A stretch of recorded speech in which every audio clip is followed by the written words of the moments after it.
இது மகிமை நேரம். மகிமை டிவி நேயர்களுக்கு அன்பின் வாழ்த்துக்கள். மகிமை நேர நிகழ்ச்சியின் வாயிலாக உங்களை சந்திப்பதிலே மிகுந்த மகிழ்ச்சி அடைகிறேன். தொடர்ந்து கிறிஸ்து பிறப்பின் நற்செய்தியும் தேவ திட்டமும் என்ற தலைப்பின் கீழே நாம் தியானித்து வருகிறோம். ஒரு சமயம் எங்கள் வீட்டிலே நடந்த ஒரு சம்பவத்தை சொல்லிவிட்டு நான் செய்திக்குள்ளாக கடந்திருக்கேன். எங்கள் வீட்டிலே பிள்ளைகள் விளையாடி கொண்டு இருக்கிறார்கள்.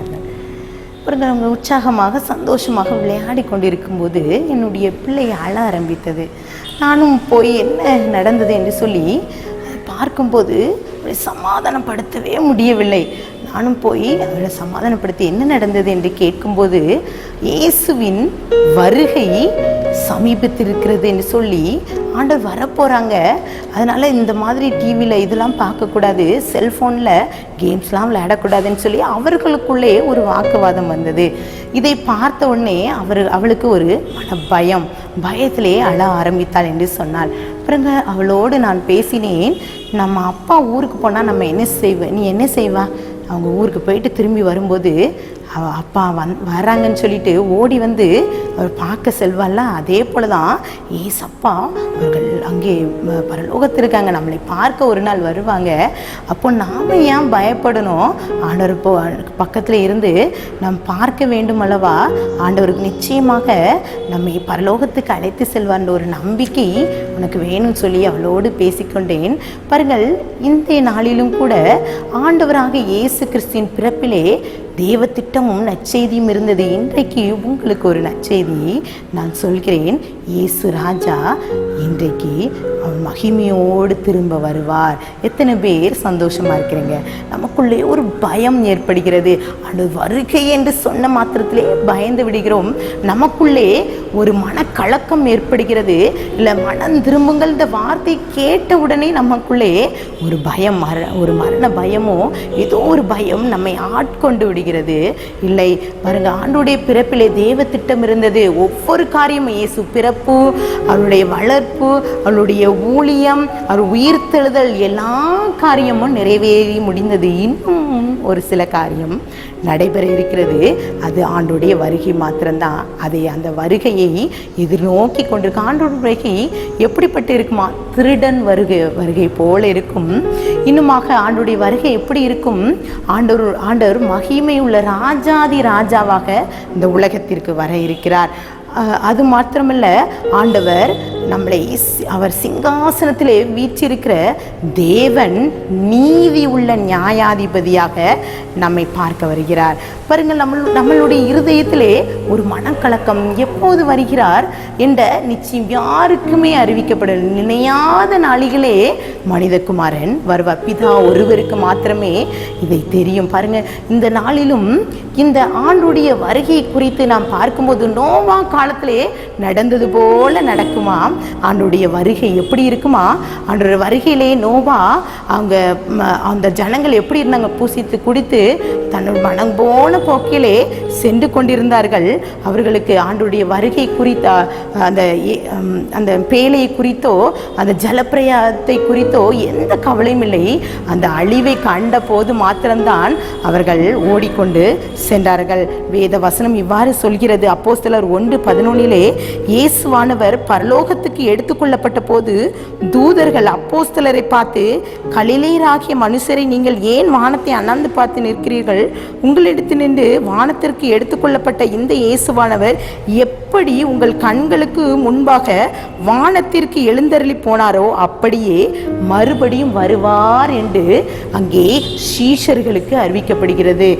சகரியா 14:4 இயேசு இரண்டாம் வருகை ஒலிவ மலையிலே நடக்கும் என்று திட்டமாக குறிப்பிடப்படுகிறது. மத்தேயு 24:30 முன் அறிவிக்கப்பட்ட அடையாளம். அப்பொழுது மனுஷகுமாரனுடைய அடையாளம் வானத்திலே காணப்படும். அப்பொழுது மனுஷகுமார வானத்தில் மேகங்கள் மேல் வருகிறதை பூமியில் உள்ள சகல கோத்திரர் கண்டு புலம்புவார்கள். ஆண்டவருடைய வருகை குறித்து வேதாகமும் அழுத்தமாக அது நடைபெறும் என்பது உறுதியாக குறிக்கப்படுகிறது. நாம் வாழ்ந்திருக்கிற காலம் கடைசி காலமாக இருக்கிறது. இப்போ ஆண்டுடைய வருகைக்கு நாம் ஆயத்தப்பட ஆண்டுடைய இந்த கடைசி காலத்தில் என்ன நடக்கும் என்பதை குறித்து வேதாகமத்திலே குறிப்பிடப்பட்டு இருக்கிறது. பூமி அதிர்ச்சி வரும், கொள்ளை நோய் வரும், நானே இயேசு என்று சிலர் வஞ்சிப்பார்கள். யுத்தத்தின் செய்திகளையும் கேட்பீர்கள். அது மாத்திரமல்ல, ஜனத்துக்கு விரோதமாக ஜனமும் ராஜ்யத்துக்கு விரோதமாக ராஜ்யம் எழும். இது அழிவுக்கு ஆரம்பம். பாருங்கள், இப்போ கொள்ளை நோயெல்லாம் பரவி கொண்டிருக்குது. நம்ம பி கேர்ஃபுல்லாக இருக்கணும். ஏன்னா கடைசி காலத்தில் இருக்கிறோம். நம்மளுடைய வாழ்க்கையிலே இந்த ஆண்டவருடைய வருகைக்காக, அவனுடைய பிறப்பின் வருகைக்காக அநேகர் காத்திருந்தாங்க. அது நன்மைகளை, ஆசீர்வாதத்தை பெற்றுக்கொண்டாங்க. நம்மளுடைய வாழ்க்கையிலையும் இப்போது ஒரே ஒரு காரியம் அறிவிக்கப்படுகிறது, இயேசு வருகை. அதற்காக நாம் ஆயத்தப்பட வேண்டும். நம்மோடு இருக்கிற சக கூட்டத்தையும் ஆயத்தப்படுத்த வேண்டும். வேதாகமத்திலும் வெளிப்படுத்தல் விசேஷத்திலே சொல்லப்பட்டு இருக்கிறது. 19-11 அதிகாரத்திலே 11-16 வசனங்களை நீங்கள் பார்த்தீங்கன்னா இயேசு வருகை எப்படிப்பட்டு இருக்கும் என்பது அந்த வசனம் அப்படி தெளிவாக கூறப்பட்டு இருக்கிறது. பரலோகம் திறந்திருக்க கண்டேன். அங்கே வெள்ளை குதிரை காணப்படுகிறது. மேல் ஏறி இருப்பவர் உண்மையும் சத்தியம் உள்ளவர் எனப்பட்டவர். அவர் நீதியாய் நியாயம் தீர்த்து யுத்தம் பண்ணுவார். அவர் கண் எப்படிப்பட்டது? அக்னிமயமாக இருக்கிறது. அவர் சிரசின் மேல் அந்த கிரீடங்கள் பல கிரீடங்கள் சூடப்பட்டு இருக்கிறது. அவருக்கே அன்றி வேறு ஒருக்கும் தெரியாத ஒரு நாமம் அவருக்கு கொடுக்கப்பட்டு இருக்கிறது. அவருடைய நாமம் வேறு ஒன்றுள்ள வார்த்தை என்பது. அவருடைய வஸ்திரம் எப்படிப்பட்டதுன்னா இரத்தத்தால் தோய்க்கப்பட்ட வஸ்திரத்தை தரித்திருந்தார். அது மாத்திரமல்ல, அவருடைய நாமம், இந்த தேவனுடைய வார்த்தை, பரலோகத்துள்ள சேனை வெண்மையும் சுத்தமுள்ள மெல்லிய வஸ்திரங்கள் தரித்தவர்களாய் வெள்ளை குதிரை மேல் ஏறி அவருக்கு பின் சென்றார்கள். புறஜாதிகளை வெட்கப்படுத்தும்படியாக அவருடைய வாயிலிருந்து கூர்மையான பட்டயம் இருந்தது. அவர் எப்படி அரசாழ்வாரா? இரும்பு கோலால் அவர்களை அரசாழ்வார். பாருங்கள், திட்டம் இருக்கிறது. ஆண்டவர் வருகை நிச்சயம் நமக்கு வேண்டும். இன்னும் வேதாகமத்தில் இன்னொரு வசனம் அப்படியாக சொல்கிறது. 2 தீமோத்தேயு 3:12 கடைசி நாட்கள் கொடிய காலம் வரும் என்று அறியாயாக. மனுஷர்கள் எப்படி இருப்பார்களாம்?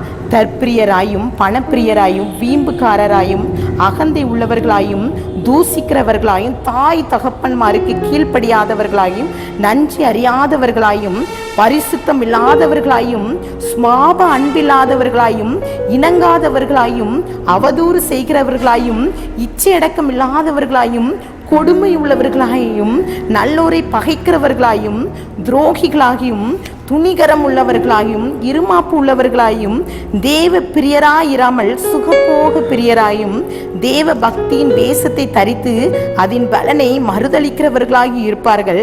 இப்படிப்பட்டவைகளை நீ விட்டு விலகு. எவ்வளோ காரியம் இருக்கு. இந்த கடைசி காலத்தில் மனுஷன் எப்படி இருக்கான்னு வேதாகமத்தில் அப்படி திட்டம் தெளிவாக குறிப்பிடப்பட்டிருக்கிறது. இன்னும் அந்த வசனத்துக்கு கீழ்ப்பகுதியிலே யாரு இந்தந்த காரியத்தை செய்கிறார் என்பதை மிகவும் ஆணித்தரமாக குறிப்பிடப்படுகிறது.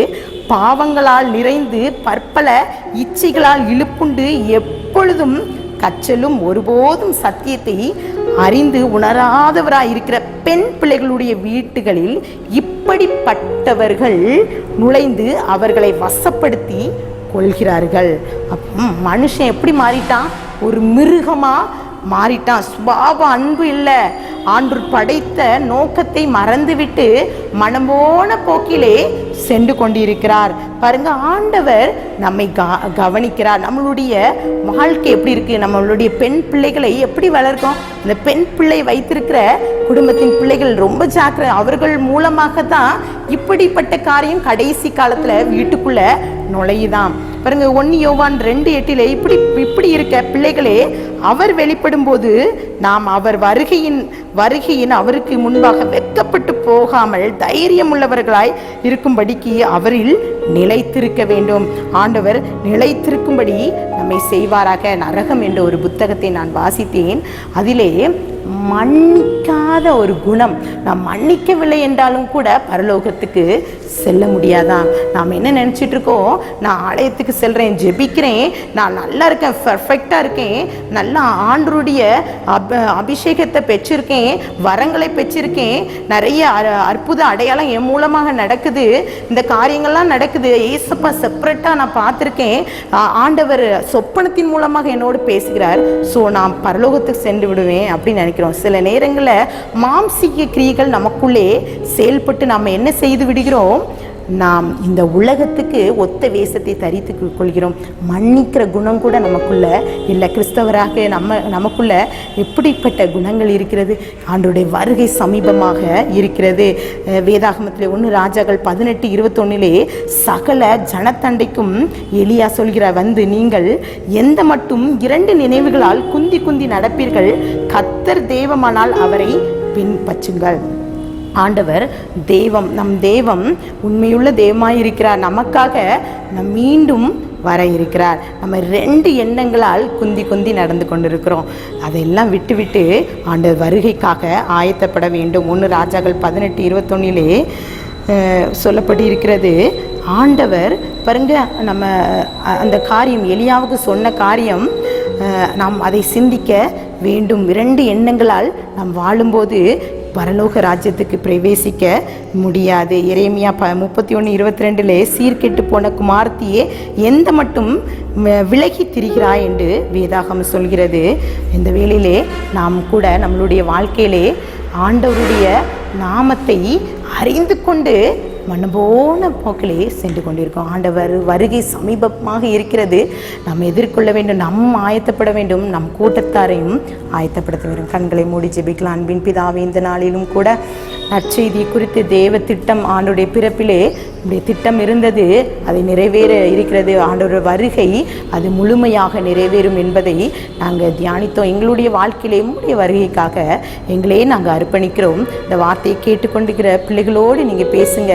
ஏதாவது பாவ சாபங்களுக்கு எங்களை விலக்கி உம்முடைய வருகைக்காக எங்களை ஆயத்தப்படுத்த எங்களை உம்முடைய சமூகத்திலே ஒப்படைக்கிறோம், தாழ்த்துக்கிறோம். மீட்பர் மூலம் கேட்கிற பிதாவே, ஆமென்.